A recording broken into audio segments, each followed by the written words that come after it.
Hi everyone, welcome to the channel. Nice to meet you. Okay, today we're in the village. We are gallivanting in the village and I'm going to show you a village tour.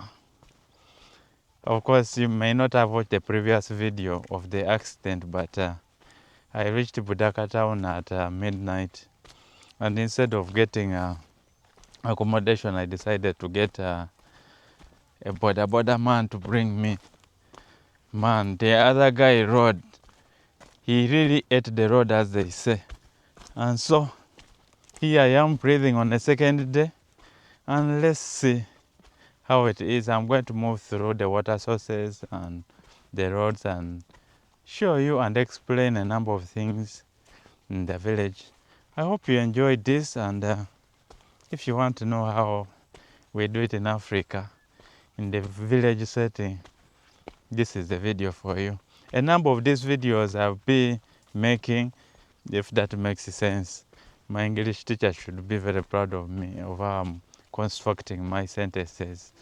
Well, without much shouting and much doing, let me show you the road I'm walking on.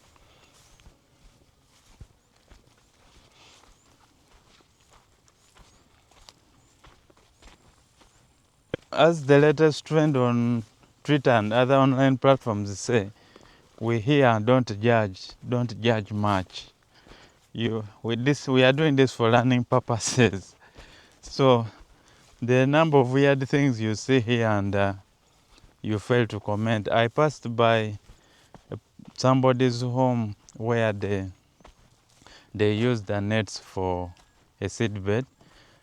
Of course, when you see a net around this side, you'd basically know they were donated by government for an anti-malaria project. And the moment they come, they are used to, they become an agricultural farming implement or tool. We are not judging, but I think I'll also reserve my comment. Let me walk on this road as I show you. I'm heading to the swamps, then we do the water sources, the wells, and here there is a lot of rice grown in the swamps here. Government has tried to get people out of swamps, but it will be a very hard task because this is what people have been doing for years and years, and suddenly people are asking, I mean, why?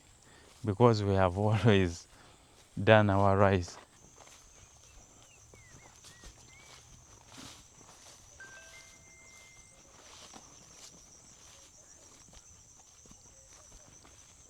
Around here, they can also hire out land. Like if somebody is facing some difficult situation, they can tell the neighbor, hey, give me some money and you can plant in my garden something.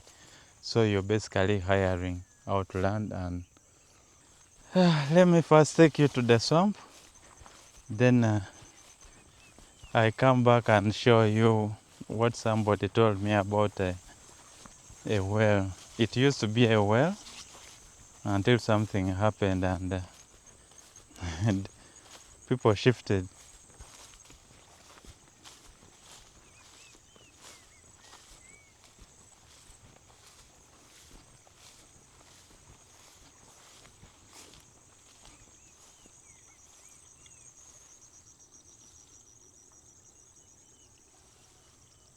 So as far as you can see is rice. As long as the land is near water, that's what you get. So every demarcation you see is somebody's separate plot of land, and some has already been harvested, so they cut it and wait for the next season. Rice is done 2 times in a year, and this side you could consider it a cash crop. I know your definition of of a cash crop, but in this sense, here it is mostly farmed for cash. So when they hear of the government trying to get them out of swamps, it will be a tall order, and I don't know how they will implement that from.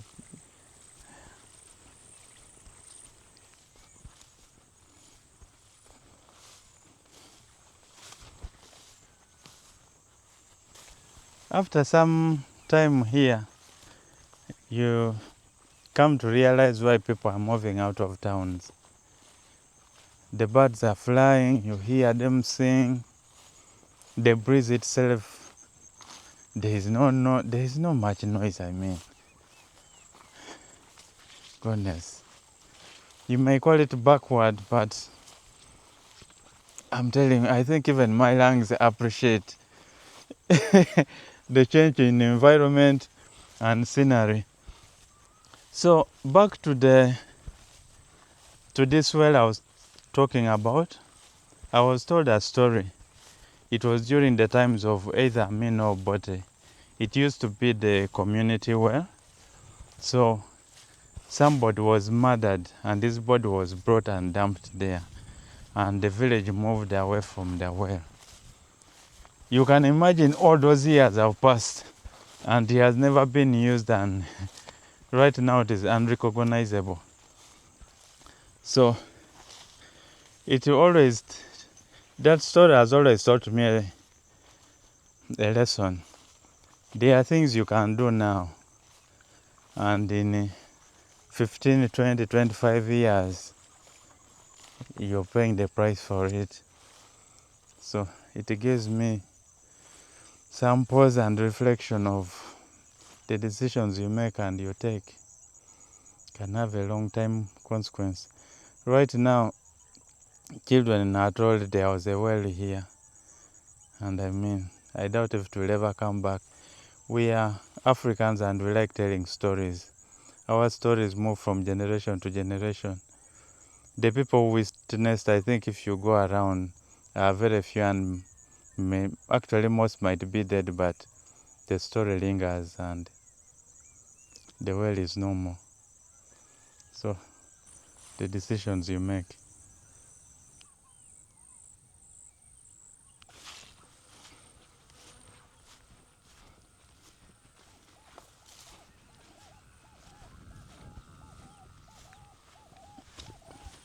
On the upper side, after the rice farm, there is this plain ground. It is used for grazing cattle and tying goats. The goats are tied with ropes and they graze around here. Of course, the nearby farms pay the price because children are the ones who graze the cattle, and sometimes they get lost in the games. And cows, being cows, they end up in the neighbor's garden. Of course, you can only get out if the owner is not there. But if the owner is there and they get you, then there is a price to be paid. Your parent is fined money, and of course they negotiate. But it is not that because a cow ate one maize plant that you pay for a price of what would have been one cob of maize. You have to pay fine and for being careless, or your children being careless. I can't pass here. There's just what I have to look for another alternative means. There is a route up there, and I can see people with basins and clothes. The moment you see that, you just know they are going to the well, and that's where we are heading. Why people bring clothes to the well is simply this. The water source is far from the home. So you carrying jerrycans of water back home is not cost effective. You'd rather bring the clothes to the well and wash from there and go back where there is unlimited supply of water, and you do the work, then you go home.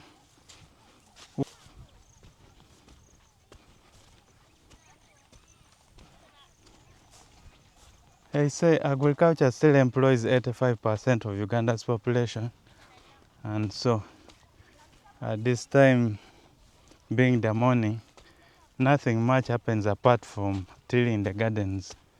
So if you went to a trading center, I'll be showing you trading centers also. In the morning it is basically dead, unless if it is a high activity area, but the ones in the village don't work. from 6 up to like 11 or 10.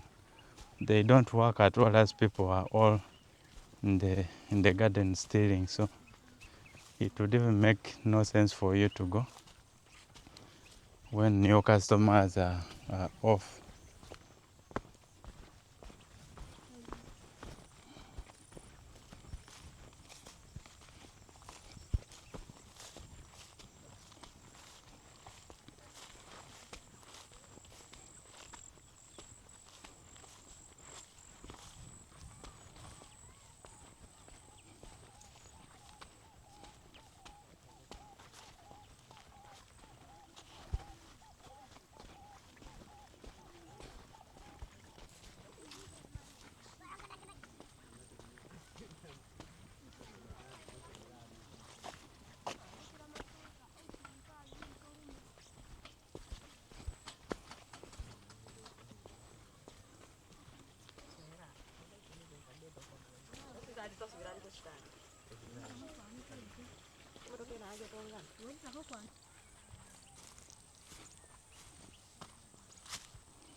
Of course, this is what enterprising people do. Some guy decided to build a fish pond at their well, and the house is for gardening purposes, because being in low income areas, the other occupation for people who want to get rich not quick, they just to get something, resort to stealing. So the guy remains around just to ensure that nobody comes at night and takes away what he has suffered for.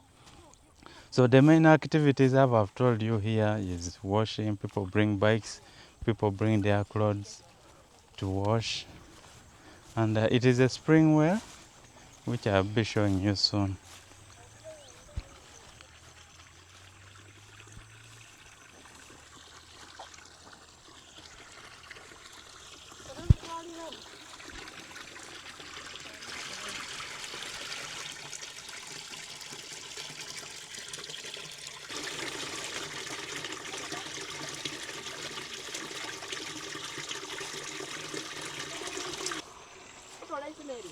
This is a village spring well. There are actually two, one for this village, and there is another one where I'm heading to. This one was supported by NOSAF, a government project. At least there is some sensible water that can be got out of here. There are villages you go to and you look at the water source. I mean, you can look at its condition and say that is bad, but there are worse and worse options. If I get time, I'll move by another well and you see how they look like. Then you can compare. This is much safer in the condition as you see it. Just like the other side, this is rice and more rice fields. There are fields being prepared for the next season.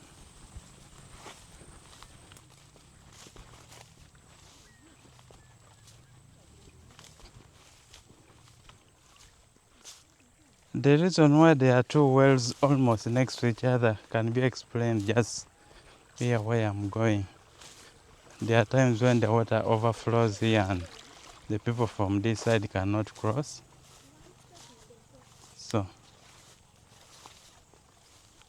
So that is the second one, which seems to be in a very bad state. I mean, you could ask yourself, what is hard with the people coming around and, repairing? It is a matter of removing the other vegetation and it will be like normal. I wonder whether you could say, government, why are you in this situation? But come on. Anyway, The other explanation would be the number of boreholes that have come up. So for drinking water, people go to the boreholes if it is within the locality. For these other uses, they come to these waters. I'd just forgotten. I've found people gathering rice, and I'm going to show you how the whole process is done. From the gathering from the field up to the how it is. Goodness, I'm dodging water and things.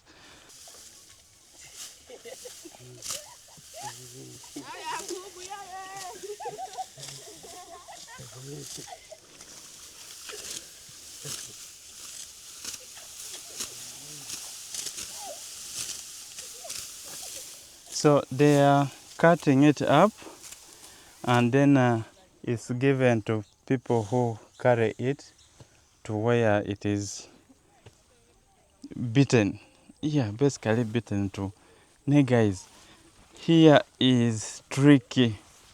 One false step and you're into the water. No questions asked. Let's go to where after collecting they put, and we see what happens after.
So, for you who think rice is got from shops, it is not. It is got from gardens, and this is kaiso. I asked the lady the particular type that they are making. So it is a manual process. Everything is done manually. The planting, the gathering, the harvesting, the drying, until we embrace technology, and that's the way it has been. Oh, I said one misstep, you're in water.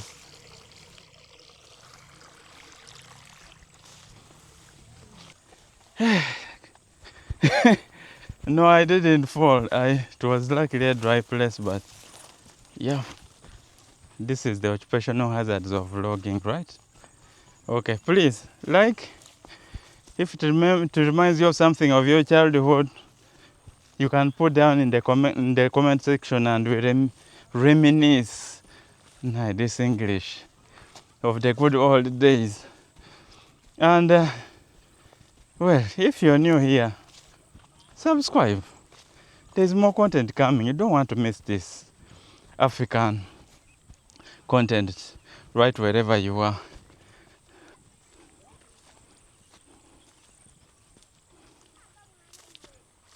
So if you're wondering about the bundles of dried rice plants, after the rice is harvested, those long, do they call them stems, are dried up to be used as, in brick making. Brick making, and also for covering the top of huts.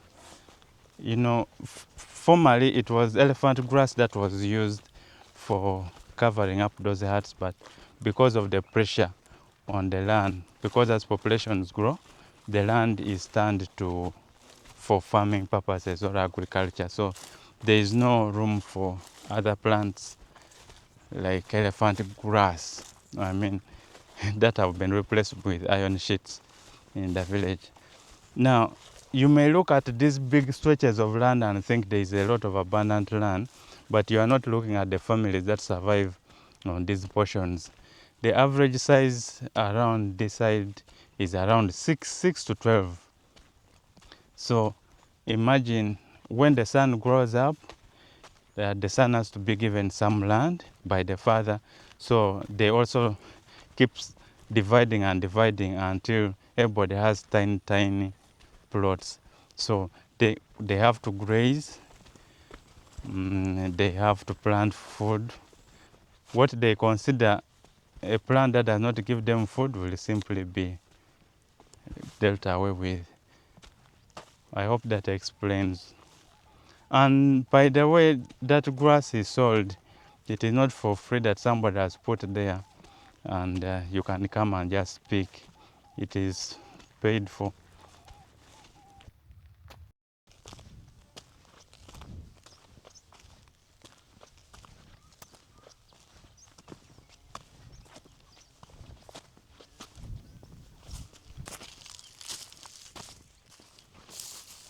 So what you're looking at is how bricks are made in the village. The first section is where the soil is gathered. The tank is for water. It is stepped the other side like the way you need chapati flour when you're making a chapati. Then after that has been kneaded and mixed with water, it is kept for some days. That's where the rice, the dried rice thing is, since the word has failed me, are used for covering. Why they cover? The answer is up there. There is a hostile person in the sky who does not relent in the ferocity. This was one of boreholes. You can bet maybe in some office they are saying we supplied water source to the villages.